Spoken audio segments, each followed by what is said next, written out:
तो दोस्तों रिपोर्टों में बताया जा रहा है कि आज से 2 दिन के बाद इंडियन नेवी के द्वारा अपने बेड़े के लिए लॉन्च किया जाएगा 2 बड़ा जहाज, जिनमें से एक जहाज तो विशाखापट्टनम क्लास के चौथा डिस्ट्रॉयर आईएनएस सूरत है, जबकि दूसरा जहाज नीलगिरी क्लास के तीसरा फ्रिगेट मतलब आईएनएस उदयगिरी। और दोस्तों आज के इस वीडियो में आप लोगों को 2 दिन के बाद लॉन्च होने वाले इंडियन नेवी के ये दोनों स्वदेशी जहाजों के बारे में बताऊंगा और साथ में ये भी बताऊंगा कि ये जहाज कितना ताकतवर है और इंडियन नेवी के ताकत में कितना बढ़ोतरी लाएगा। तो डिटेल में इस विषय के बारे में जानने के लिए वीडियो के आखिर तक बने रहिए और चैनल को सब्सक्राइब और वीडियो को लाइक जरूर कीजिए। तो दोस्तों कुछ रिपोर्टों में दावा किया जा रहा है कि 2 दिन के बाद मतलब 17 मई के दिन रक्षा मंत्री राजनाथ सिंह के द्वारा मुंबई शहर के नजदीक बने public sector shipyard Mazagon dockyard limited से इंडियन नेवी के लिए 2 जहाजों को लॉन्च किया जा सकता है। इन 2 जहाजों में पहला है आईएनएस सूरत, जो कि एक डिस्ट्रॉयर है और प्रोजेक्ट 15B मतलब विशाखापट्टनम क्लास के डिस्ट्रॉयर के अंतर्गत निर्माण किया जा रहा है, जबकि दूसरा जहाज है आईएनएस उदयगिरी, जो एक फ्रिगेट है और इसे प्रोजेक्ट 17A मतलब नीलगिरी क्लास के अंतर्गत निर्माण किया जा रहा है। और दोनों जहाजों के ही निर्माण का काम मजेगांव डॉकयार्ड लिमिटेड मुंबई में हो रहा है। दोस्तों आईएनएस सूरत असल में इंडिया के द्वारा निर्माण किए जाने वाले सबसे भारी भरकम डिस्ट्रॉयरों में से एक है और इसे आप नेक्स्ट जनरेशन के स्टेल्थ डिस्ट्रॉयर भी कह सकते हैं। आईएनएस सूरत को अगर देखा जाए तो ये 7,500 टन का जहाज है। दोस्तों विशाखापट्टनम क्लास के अगर डिस्ट्रॉयरों को देखा जाए तो इस प्रोजेक्ट के अंतर्गत टोटल 4 जहाजों का निर्माण किया जा रहा है और चारों जहाजों के निर्माण का काम मजेगांव डॉकयार्ड लिमिटेड कर रहा है। इन 4 जहाजों में पहला जहाज है आईएनएस विशाखापट्टनम, जिसके कंस्ट्रक्शन का काम 12 अक्टूबर साल 2013 में शुरू हुआ था और लॉन्च 20 अप्रैल साल 2015 में हुआ था। इसे 21 नवंबर 2021 में मतलब पिछले साल के अंत में इंडियन नेवी में कमीशन भी कर दिया गया। हालांकि इसके अलावा जो बाकी जहाज है उनमें दूसरा है आईएनएस मोरमुग, जो कि आईएनएस विशाखापट्टनम के 1 साल के बाद साल 2016 में लॉन्च किया गया था और माना जा रहा है कि इसी साल कमीशन हो जाएगा। साल 2019 में तीसरा जहाज आईएनएस इंफाल को लॉन्च किया गया था, जो कि साल 2024 में कमीशन होगा। और ये सूरत मतलब आईएनएस सूरत 17 मई 2022 के दिन लॉन्च होगा और एक्सपेक्ट किया जा रहा है कि ये साल 2025 तक नेवी के बेड़े में शामिल हो जाए। दोस्तों विशाखापट्टनम क्लास के डिस्ट्रॉयरों को अगर देखा जाए तो ये अब तक के नेवी के लिए बनाए हुए सबसे भारी भरकम डिस्ट्रॉयर है, जिसका वजन करीबन 7,400 टन है। रिपोर्ट के मुताबिक ये आकार में भी काफी भारी भरकम है और काफी बड़ा है।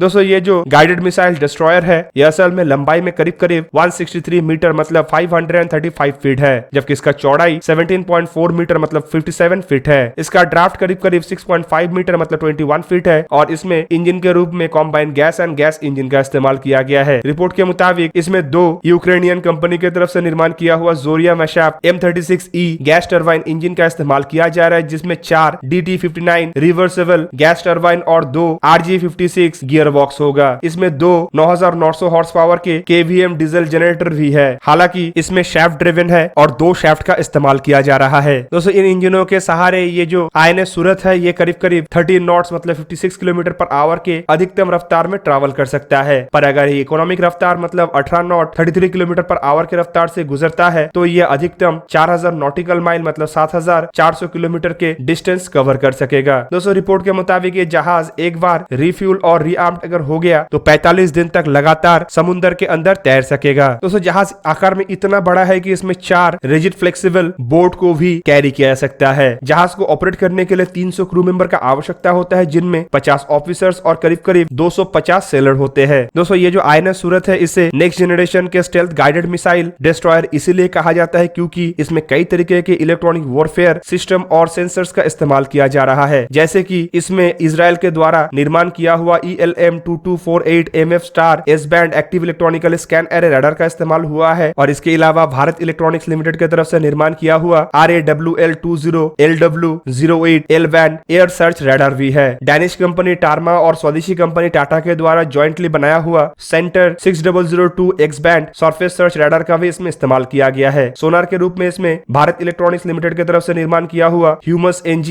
एक्टिव पैसिव सोनार और भारत इलेक्ट्रॉनिक लिमिटेड की तरफ से ही निर्माण किया हुआ एक्टिव 2 एरे सोनार का इस्तेमाल किया गया है। कॉम्बाइन सूट के रूप में इसमें कॉम्बैट मैनेजमेंट सिस्टम का भी इस्तेमाल किया गया है। इलेक्ट्रॉनिक वॉरफेयर के रूप में इसमें DRDO के शक्ति इलेक्ट्रॉनिक वॉरफेयर सूट का इस्तेमाल किया गया है, जो कि इलेक्ट्रॉनिक काउंटर मेजर सिस्टम और इलेक्ट्रॉनिक सपोर्ट मेजर सिस्टम से लैस है। और इसके अलावा DRDO के नैन कॉमसेट सूट का भी इस्तेमाल इसमें किया गया है। दोस्तों जहाज में 4 कवच डेकॉय लॉन्चर और 2 मरीज anti torpedo counter measure system का भी इस्तेमाल किया गया है। हालांकि हथियार के रूप में इसमें काफी ताकतवर हथियारों का इस्तेमाल किया किया गया है, जिनमें 32 ऐसे वर्टिकल लॉन्चिंग सेल है जिसमें बराक 8 मिसाइलों को दागा जा सकता है। इसके अलावा इसमें एंटी शिप एंटी सरफेस मिसाइलों को लगाने के लिए 16 ऐसे वर्टिकल लॉन्चिंग सिस्टमों को लगाया गया है जो ब्रह्मोस एंटी शिप मिसाइलों को दाग सके। दोस्तों जहाज में 4 533 मिलीमीटर के टॉर्पेडो ट्यूब्स भी है और 2 RBU 6000 anti submarine rocket launcher भी है। गन के रूप में इसमें एक ओटा मलारा 76 मिलीमीटर के naval gun, 4 AK-630 close in weapon system और 2 ORF 12.7 मिलीमीटर के गन का इस्तेमाल हुआ है, जो कि रिमोट कंट्रोल स्टेबलाइज्ड गन है। दोस्तों ये जो जहाज है ये 2 हेलीकॉप्टरों को कैरी कर सकता है, आइदर वो हिंदुस्तान एरोनॉटिक्स लिमिटेड का ध्रुव हेलीकॉप्टर होगा या फिर सीकिंग मार्क 42 या हाल ही में ही अमेरिका से खरीदा गया MS-60 हेलीकॉप्टर होगा। दोस्तों चलिए अब दूसरा जहाज मतलब INS उदयगिरी के बारे में जानते हैं। दोस्तों बेसिकली उदयगिरी मजेगांव डॉकयार्ड लिमिटेड की तरफ से निर्माण किए जाने वाले नीलगिरी क्लास के दूसरे जहाज और टोटल निर्माण किए जाने वाले नीलगिरी क्लास के जहाजों में से तीसरा जहाज है। और दोस्तों इसके पीछे कारण है जहाजों को अलग अलग जगह में निर्माण करना। दोस्तों नीलगिरी क्लास के अंतर्गत या फिर कहे तो प्रोजेक्ट 17A के अंतर्गत टोटल 7 नेक्स्ट जनरेशन के स्टेल्थ फ्रिगेटों का निर्माण किया जा रहा है, जिनमें 4 मजेगांव डॉकयार्ड लिमिटेड में निर्माण होगा, जबकि बाकी के 3 कोलकाता के garden reach ship building and engineering में बनेगा। दोस्तों जो टोटल जहाजों के अब तक काम शुरू हुआ है उनमें INS नीलगिरी को 28 सितंबर 2019 में जहां पे लॉन्च किया गया था, तो वहीं पे INS हिमगिरी को गार्डन रीच शिप बिल्डिंग के द्वारा 14 दिसंबर 2020 को लॉन्च किया गया। तीसरा जहाज INS उदयगिरी 17 सितंबर 2022 में जहां पे लॉन्च होगा, तो वहीं पे चौथा जहाज जिसका नामकरण नहीं हुआ है वो इसी साल के जुलाई महीने में लॉन्च हो सकता है। इवन दोस्तों एक्सपेक्ट किया जा रहा है कि अगले साल से भारत को ये जहाजों के डिलीवरी भी शुरू हो और पहला जहाज INS नीलगिरी हो।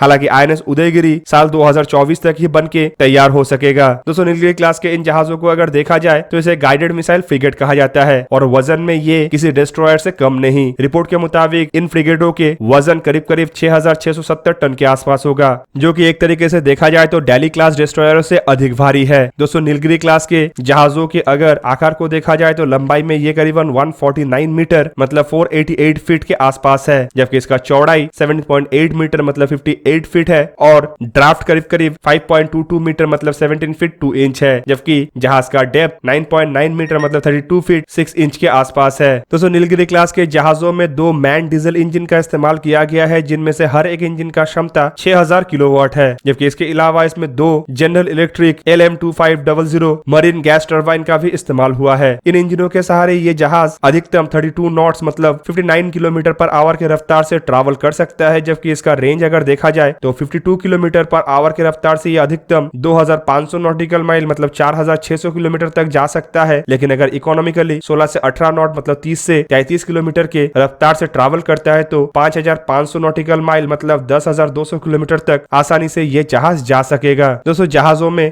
2 रिजिड इनफ्लेमेबल बोट का इस्तेमाल किया जा सकता है। दोस्तों रडार के रूप में जहाज में Israeli ELM-2248 MF star S band radar, Indira LTR-25 L band surface search radar का इस्तेमाल हुआ है, जबकि सोनार के रूप में भारत इलेक्ट्रॉनिक्स लिमिटेड का ह्यूमस NG एक्टिव पैसिव सोनार और कॉम्बैट सूट के रूप में कॉम्बैट मैनेजमेंट सिस्टम 17A का इस्तेमाल हुआ है। इसमें DRDO के शक्ति इलेक्ट्रॉनिक वॉरफेयर सूट, जिसमें कि इलेक्ट्रॉनिक सपोर्ट मेजर और काउंटर मेजर दोनों ही है, उसका इस्तेमाल हुआ है और डेकॉय के रूप में इसमें 4 कवच डेकॉय और 2 मरीज टॉर्पेडो काउंटर मेजर सिस्टम है। दोस्तों ये जो जहाज है ये 32 Barak 8 ER surface to air मिसाइलों को कैरी कर सकेगा, जबकि इसके अलावा ये 8 ब्रह्मोस एंटीशिप मिसाइलों को भी कैरी कर सकेगा। इसमें 2 ट्रिपल टॉर्पेडो ट्यूब है मतलब टोटल 6 टॉर्पेडो को ये जहाज कैरी कर सकेगा। हालांकि इसके अलावा 2 RBU 6000 anti submarine warfare rocket और एक ओटा मलारा 76 मिलीमीटर के गन भी है। डिफेंस के लिए इसमें 2 AK-630 close in weapon system भी है और ये जहाज भी 2 हेलीकॉप्टरों को कैरी करने का क्षमता रखता है, जिनमें आइदर ध्रुव हेलीकॉप्टर, सीकिंग हेलीकॉप्टर या फिर नया खरीदा हुआ MS-60R रोमियो हेलीकॉप्टर हो सकता है। तो दोस्तों ये था आज का वीडियो। अगर आपको वीडियो अच्छा लगा तो लाइक कीजिए और मेरे चैनल को सब्सक्राइब कीजिए और साथ में बना हुआ बेल आइकन को भी प्रेस कर दीजिए ताकि आप मेरा वीडियो देख पाए सबसे पहले। जय हिंद।